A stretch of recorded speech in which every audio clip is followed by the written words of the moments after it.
എനിക്ക് ഇങ്ങനെയൊക്കെ ഭയങ്കര ഇഷ്ടം കേട്ടോ. പോത്തിറച്ചിയും പപ്പടവും പഴവും കൂടെ ഉണ്ടായിരുന്നു, സൂപ്പർ. പപ്പടക്കടയിലെ പപ്പടം കേട്ടോ, നല്ല ടേസ്റ്റാണ്. അവർ ഫ്രഷായിട്ട് നമ്മൾ വാങ്ങിച്ചുകൊണ്ട് വരുന്നതാണ്. നമ്മൾ ഈ പാക്കറ്റ് പപ്പടം ഉണ്ടല്ലോ കടയിൽ, അതല്ല, ഇവിടെ പപ്പടക്കടയുണ്ടേ, അവിടെ നിന്ന് കൊണ്ടുവന്നേ. നമ്മുടെ നാടൻ കുറച്ച് പപ്പടം ഇപ്പോൾ പൊളിക്കുന്നുള്ളേ. അപ്പോൾ നമ്മൾ കവറിനകത്തുനിന്ന് തന്നെ ഇനി എടുക്കുവാണ് കുറച്ച്. ഇപ്പം ഇത് ഈ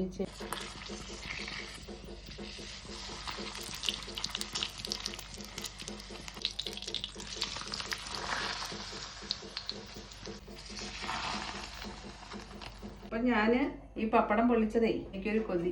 അതാണ്ടേ കണ്ടോ, ഞാൻ സേമിയ പായസം വെച്ചിട്ടുണ്ട്. ഇതിനകത്ത് ചൗരിയൊക്കെ ഇട്ടിട്ടുണ്ട്. ദാ ഇതിൻ്റെ അകത്ത് മുന്തിരിങ്ങ കണ്ടോ, നമ്മളിത് കറുത്ത മുന്തിരിങ്ങ ചേർത്തേക്കുന്നത് കേട്ടോ.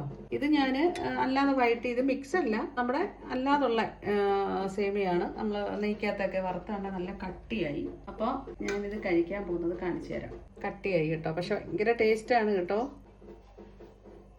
അപ്പം ഞാനിത് എന്തോ കൂട്ടി കഴിക്കുന്നത് കാണിച്ചു തരാം. ഇതാ കണ്ടോ, നമ്മുടെ അടുപ്പിൽ വെച്ച നല്ല പോത്തിറച്ചി കേട്ടോ, നല്ല പോത്തിറച്ചി.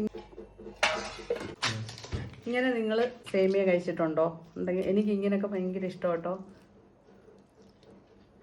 നല്ല പോത്തിറച്ചിയാ. വേണ്ട, പോത്തിറച്ചിയും പപ്പടവും പഴവും കൂടെ ഉണ്ടായിരുന്നു, സൂപ്പർ.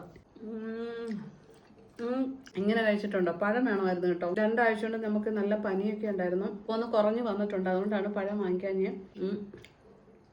ഇറച്ചിയും ഇതുപോലെ പായസവും കൂടെ കുടിച്ചിട്ടുണ്ടോ? ഉണ്ടെങ്കിൽ പറയണേ, സൂപ്പർ ടേസ്റ്റ്.